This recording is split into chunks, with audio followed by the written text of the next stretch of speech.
Hello and welcome to my BCM215 Playing with History beta. Let's jump straight into it. The first feedback I want to talk about is from the pitch. One comment from the squad said that it would be a good idea to alter the structure of my DA.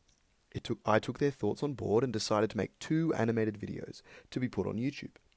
Part 1 is a structural approach to the topic of history-based video games, and Part 2 is the implications of these games. Here's the rough storyboard that will become my DA.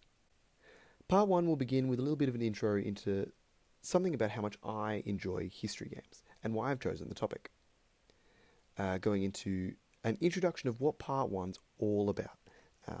Then we'll jump straight into the structuralist discussion. We'll be talking about the different types of games and how they address history, using heaps of examples. We'll be listing different genres of the games, and then I'll list their history counterpart with it. This would create an example of how much content there is to be talked about. It'll also describe how much variety there is within the history genre. To make my DA more analytical, I'll be mentioning a series of characteristics. I will use theorists to back up these characteristics and discuss whether history games fit the mold of games altogether.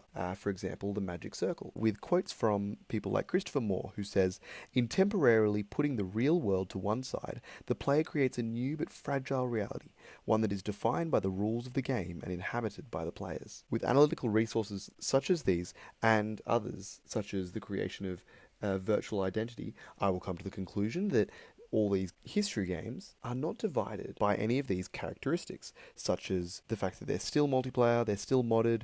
So I will then ask the question, what makes them different? In this section, there will be a discussion about the setting, for that is what makes a history game different. I'll talk about how that helps the creation of the game and the playing of the game, as it adds an air of familiarity, and then I'll provide a series of examples within these genres discussed earlier in which games are very different. For example, Red Dead Redemption and GTA are made by the same people, but because of their settings we get a very, very different approach. Finally, I'll get to talk about whether these games are successful. This will be a discussion of their history and their success.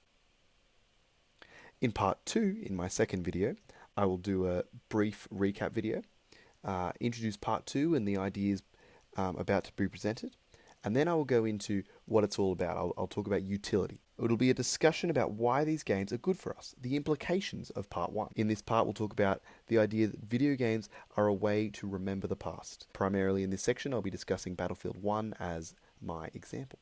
Then I'll go on to talk about video games as education. From one of my betas, I got an example from Turkey, and I've got lots of sources and games that function as educational tools. Finally, I'll talk about actually playing these games, the user experience. Going into and experiencing the past is exciting and different, yet familiar and interesting. Together, these 2 parts will form my DA. I put these images on Twitter to get some feedback. The first response was from Sam, who says this is a great idea and a solid start. He then referenced me to another YouTube channel in order to pinch some constructive criticism they've already received in the comments. Now I've done this and I've found that animated videos such as this is loved by students, and people wish that they could have stuff like this in schools.